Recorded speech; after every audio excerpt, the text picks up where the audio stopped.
కొండయ్య, నీ భార్య లాంటిది, నిప్పండి ఆర్పలేవా? బాబు గారు,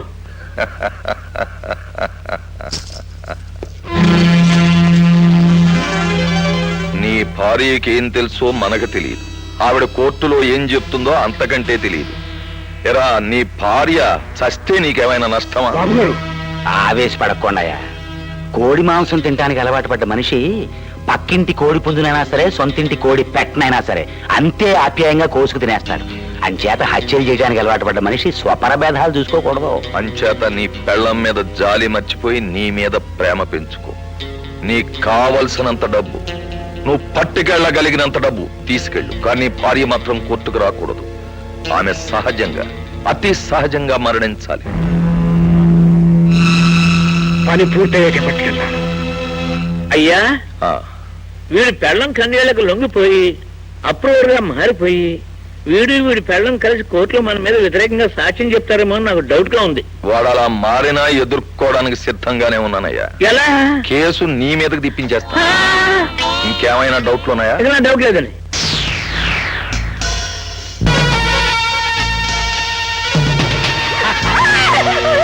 ఎందుకే భయపడతావు? తెలివిడి చేతిలో సత్తే స్వర్గలోకానికి వెళ్ళిపోతావు. వద్దయ్యా, నీకు దండం పెట్టాను, నేను తప్పద్దయ్యా. నా కోసం కదయ్యా నేను బ్రతికేది, మహాలక్ష్మి కోసం నేను బ్రతుకుండాలి. నన్ను తప్పద్దయ్యా, ఆ పిల్లని అనాల్సిన చేయకయ్యా. నేనుండగా నాది ఎందుకు అవుతే? నువ్వు సత్తే ఇద్దరు అత్యధికారులు అవుతా. ఏ కనకమహాలక్ష్మి, నీకోసమైనా ఆవిడ దాన్ని చంపేస్తుండాను. నువ్వు కోరుకున్నాడితో ₹1,00,000 కట్టం ఇచ్చి పెళ్లి చేసేస్తాను.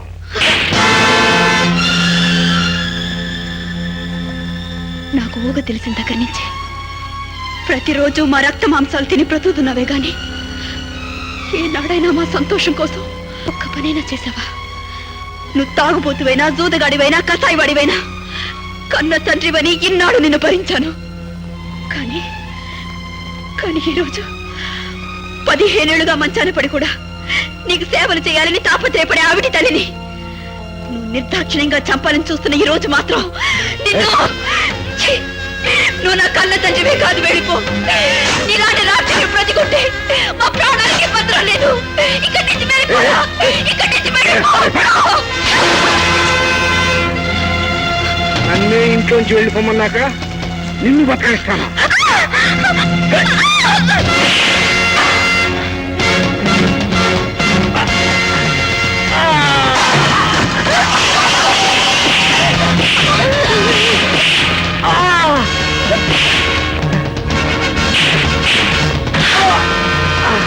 కొండయ్య, సావిత్రమ్మ కోర్టులో సాక్ష్యం చెప్పకుండా ఉండటం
కొడాలి సావిత్రమ్మ. మిస్టర్ జస్టిస్, ముద్దాయి పేర్కొన్న సాక్షి కోర్టుకు హాజరు కాలేదు అంటే ముద్దాయి ఈ కేసులో ఆమె సాక్షి అని చెప్పిన విషయమైన అబద్ధమై ఉండాలి, లేదా లేదు, సాక్షి కోర్టుకు వచ్చింది.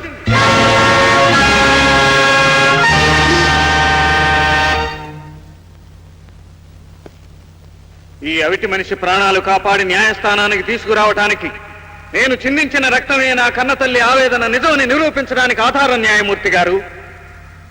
ఒక సాక్షిని పైశాచికంగా చంపడానికి ప్రయత్నించారంటే ఆ దారుణం వెనక దాగి ఉన్న దావానలం లాంటి నిజాన్ని పరిశీలించండి.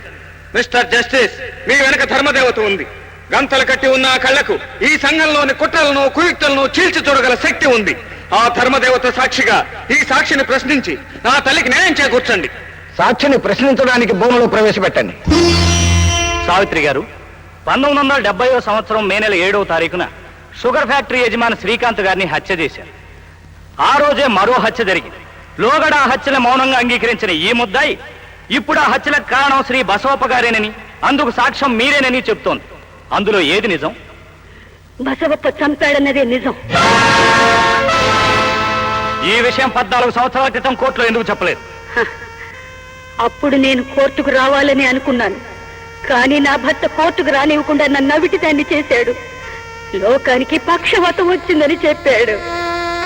బసవప్ప శ్రీకాంతం చంపుతుండగా మీరు చూశారా? చూశాను. ఒక్క శ్రీకాంత్నే కాదు, ఆ రోజు నా బిడ్డని చంపడం కూడా చూశాను. రాజేశ్వరిని పోలీసులకు అప్పచెప్పిన తర్వాత శ్రీకాంత్ గారి కూతుర్ను కూడా చంపేస్తాడన్న భయంతో క్రింద పడుకున్న నా బిడ్డను ఉయ్యాల్లో పడుకోబెట్టి ఉయ్యాల్లో ఉన్న శ్రీకాంత్ గారి కూతుర్ని తీసుకుని కర్టెన్ చాటుకు పారిపోయాను.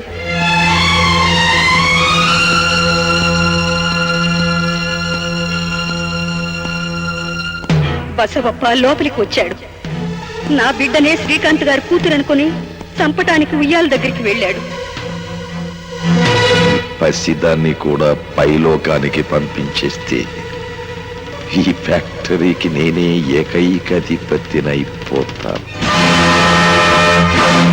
అలా ఆ బిడ్డని పోగొట్టుకుని ఆ నిజాన్ని నా భర్తతో చెప్తే ఈ కనక మహాలక్ష్మిని కూడా చంపేస్తాడేమోనన్న భయంతో మన కూతురేనని చెప్పాను. ఆ బిడ్డ నా కూతురు కాదు న్యాయమూర్తి గారు, నా యజమానురాలు. అబద్ధం. తన కూతుర్ని కోట్లాది రూపాయల ఆస్తిగా వారసురాల్ని చేయాలన్న దుర్బుద్ధితో అపూర్వమైన కథలల్లి చెప్తోంది. నీచుడా, జాలి దయ నీతి లేకుండా క్రూరంగా శ్రీకాంత్ గారిని చంపావు. కానీ యజమాని దగ్గర ఎంగిలి మెతుకులు తిన్న విశ్వాసంతో ఆయన బిడ్డ నేను సాకాను. కన్న బిడ్డ చనిపోయిన దుఃఖాన్ని, కట్టుకున్నవాడు నన్ను అవిటి దాన్ని చేశాడన్న నిజాన్ని, నా యజమానురాలు నా ఒళ్ళో పెరుగుతోందన్న సత్యాన్ని ఇన్నాళ్ళు దాచుకుని దేవుడి లాంటి జడ్జి బాబు గారి ముందు బయట పెడుతున్నాను. అయ్యా జడ్జి గారు, నేను చెప్తున్నది నిజం. చచ్చిపోయిన నా బిడ్డ ఆత్మ సాక్షిగా, భగవంతుడి సాక్షిగా, వెళ్ళిపోతున్న నా ప్రాణాలు సాక్షిగా ఈ కనక మహాలక్ష్మి శ్రీకాంత్ గారి కూతురే.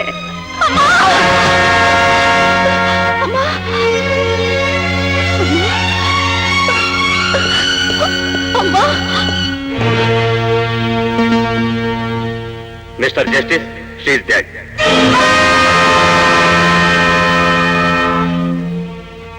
జడ్జి గారు, నన్ను కోటీశ్వరాన్ని చెయ్యాలి అని ఈ తల్లి అబద్ధం చెప్పిందని ఆ నీచుడు నింద వేశాడు.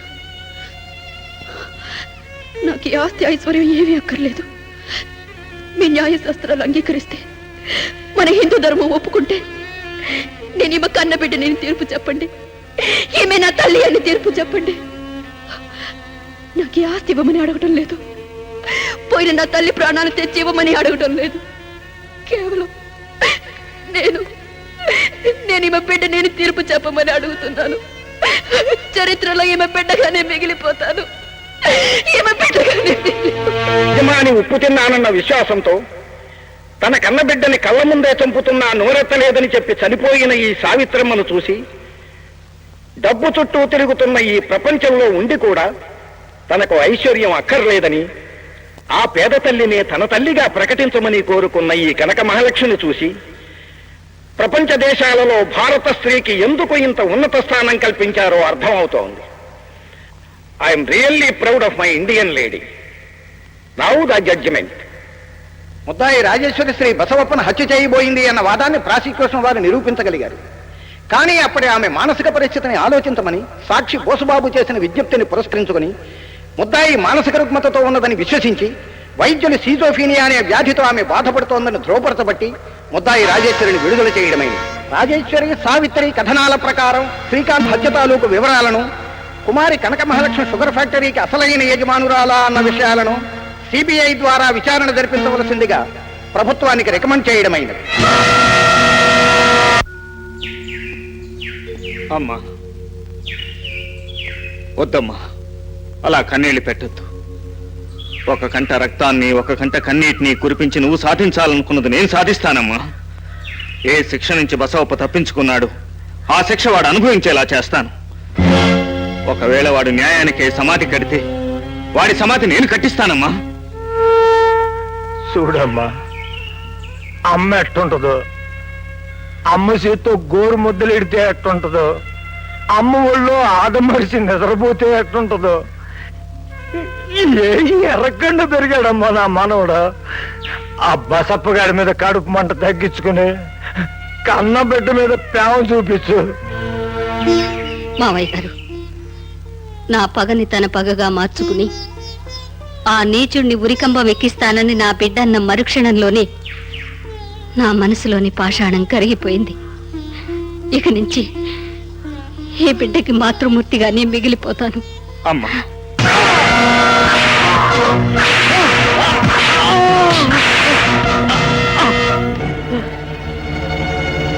బాబు గారు, బాబు గారు, నేను నా భార్యను చంపాలని చూశాను, కానీ ఆ బోసుగాడు. అది ఎవరి మూలంగా బతికింది అన్నది కాదు ప్రశ్న. దాన్ని నువ్వు చంపకపోవడం వల్ల అది కోర్టుకొచ్చే కనకమాలక్ష్మ శ్రీకాంత్ కూతురేనన్న నిజాన్ని చెప్పింది. నీ అసమర్థత మూలంగా ఆస్తి దానిదో మాదో తేలే వరకు ఆస్తి కోర్ట్ హ్యాండ్ ఓవర్ ఉంటుంది. నువ్వు చెయ్యలేని పని నేను చేస్తున్నాను. బాబు గారు, నన్ను చంపొద్దు. నీ కోసం కట్టుకున్న పెళ్ళాన్ని కూడా చంపలేకపోయావు, అందుకే చస్తున్నావు. బాబు గారు, మీ ఆస్తి గడ్డల్లా కనక మహాలక్ష్మిగా అది ఎట్టాగో నా కూతురు కాదు. ఇంకో అవకాశం ఇప్పిస్తే ఇప్పుడు దాన్ని చంపేస్తాను. All right. మరో 2 రోజుల్లో నా ఫ్యాక్టరీని హ్యాండ్ ఓవర్ చేసుకోవడానికి కోర్టు కమిషనర్ వస్తున్నాడు. ఈలోగా నువ్వు కనక మహాలక్ష్మిని చంపేస్తే ఆస్తిని క్లెయిమ్ చేయడానికి మనిషి ఉండడు. అలాగే బాబు.